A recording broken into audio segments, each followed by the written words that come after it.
안녕하세요. 작가 정여울입니다. 오늘은 헤르만 헤세의 데미안과 함께 여러분들에게 마음을 치유하는 문학의 힘에 대한 이야기를 시작해 보려고 합니다. 헤세의 데미안에서 제가 제일 좋아하는 대목이 있는데요.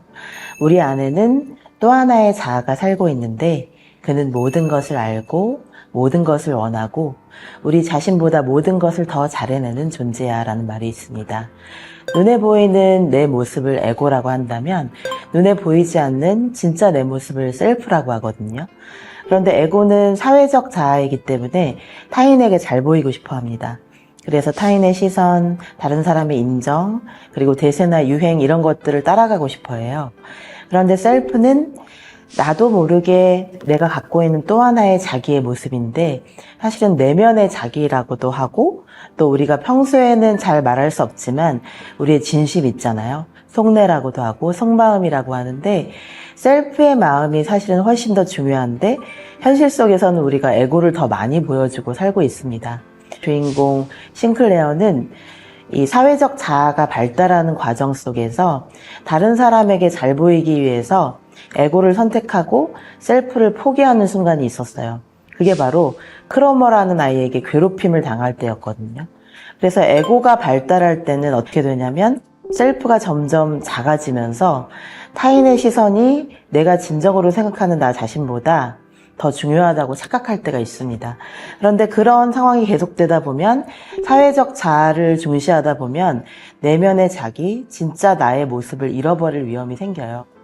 그런데 그럴 때마다 제가 데미안을 떠올리면서 방금 말씀드렸던 그 문장을 생각하곤 합니다.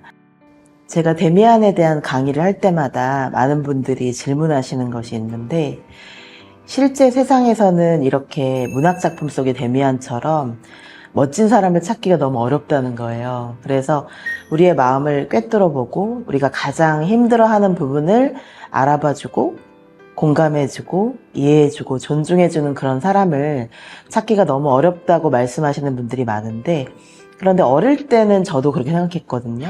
어릴 때는 데미안 같은 사람이 있으면 좋겠는데 그런 사람을 실제 세상에서 만날 수 있을까? 이 질문을 했었어요. 그런데 이제 점점 더 어른이 되면서 느끼는 점이 뭐냐면 내가 데미안이 되어야 되겠구나. 데미안을 바깥 세상에서 찾을 것이 아니라 내가 데미안이 되어야겠다는 생각을 많이 합니다. 그것을 위해서 가장 필요한 것이 바로 타인의 목소리를 잘 들어주는 거라고 생각해요. 다른 사람의 고민, 다른 사람의 슬픔, 다른 사람의 이야기를 잘 들어주는 사람이 되는 것이 바로 우리 안에 데미안을 만나는 첫 번째 방법이라고 생각해요. 우리가 가장 외롭고 힘들 때 내 편이 되어줄 수 있는 사람. 그리고 우리가 멘토라는 말을 너무 좀 쉽게 쓰는데 사실은 멘토가 되는 건 진짜 어렵거든요. 그 사람의 인생을 걸고 그 사람의 모든 고통을 이해해 줄 수 있는 그 정도의 깊이 있는 우정과 또는 스승 같은 가르침을 줄 수 있는 존재가 되는 것이 바로 멘토인데요.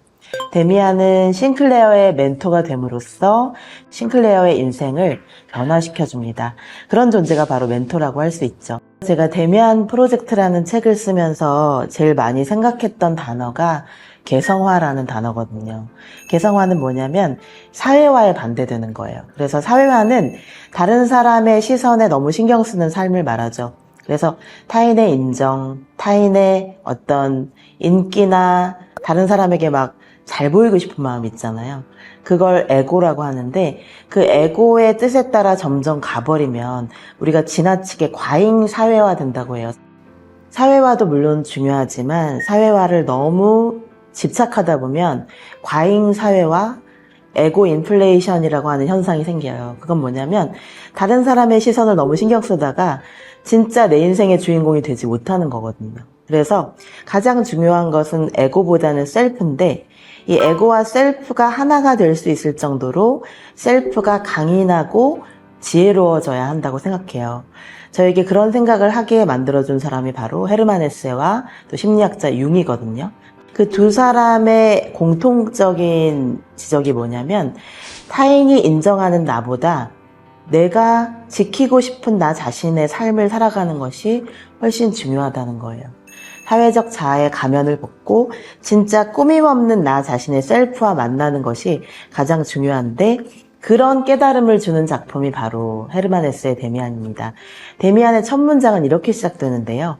나는 오직 내 안에서 저절로 우러나오는 모습 그대로 살고 싶었을 뿐이다. 그것이 왜 그토록 어려웠을까라는 질문이 이 작품 전체를 관통하고 있어요. 데미안에서 가장 유명한 문장 중에 하나가, 당신 안에 아프락사스를 찾기 위해서 내 안에 알껍데기를 깨뜨리라는 말이 나오잖아요. 나를 둘러싸고 있는 알껍데기를 깨뜨리고 내가 정말로 진정으로 태어나고 싶은 제2의 탄생을 하는 것이 바로 아프락사스라고 할 수 있는데요. 제가 아프락사스를 다들 어려워하셔서 조금 쉽게 정리를 해봤는데, 아프락사스는 이런 개념입니다. 아프락사스는 인생의 빛과 그림자를 한꺼번에 끌어안는 용기입니다. 전쟁에 나가서 가장 소중한 사람을 잃게 되더라도 그 미칠 것 같은 슬픔까지도 인생의 일부이기에 껴안아야 한다는 것이지요. 데미안을 전쟁터에 내보내고 그 무시무시한 곳에서 데미안을 영원히 잃어버리는 것. 그것이야말로 싱클레어가 평생 감당해야 할 어마어마한 트라우마가 되겠지요. 그런데 아프락사스는 그 트라우마조차도 껴안아야 한다고 이야기합니다. 왜냐하면 인생의 달콤한 체리만 쏙 빼먹고 인생의 퍽퍽하고 질척이는 부분은 다 생략한다면 우리는 결코 인생의 본질로 들어갈 수 없게 되기 때문이지요. 아프락사스는 그 어떤 그림자도 슬픔도 트라우마도 눈물도 다 끌어안을 수 있는, 깊이도 넓이도 측량할 수 없는 무시무시한 포용력입니다. 바로 이 포용력이 아프락사스의 중요한 핵심입니다. 데미안에 이런 문장이 나와요. 그 어떤 사람도 완전히 자기 자신이 되어본 적은 없었다. 그럼에도 누구나 자기 자신이 되려고 노력한다. 덜어는 결코 사람이 되지 못한 채 개구리에 그치고 어떤 이들은 도마뱀이나 개미에 그치기도 한다. 상체는 사람이고 하체는 물고기인 채로 남는 경우도 있다. 이게 셀프에 도달하지 못하고 에고에 더 가까울수록 우리는 완성되지 못한다는 거예요. 그러나 우리 모두 인간이 되려고 노력하며 자연이 내던진 존재인 것이다. 우리 모두는 어머니라는 존재로부터 나왔고 우리 모두는 같은 시면에서 나왔다. 우리 모두는 같은 시면으로부터 비롯된 존재이지만 저마다 자기 나름의 목표를 향해서 나아가는데 이것이 바로 셀프라는 거예요. 궁극적인 이상, 더 하이어 셀프. 그래서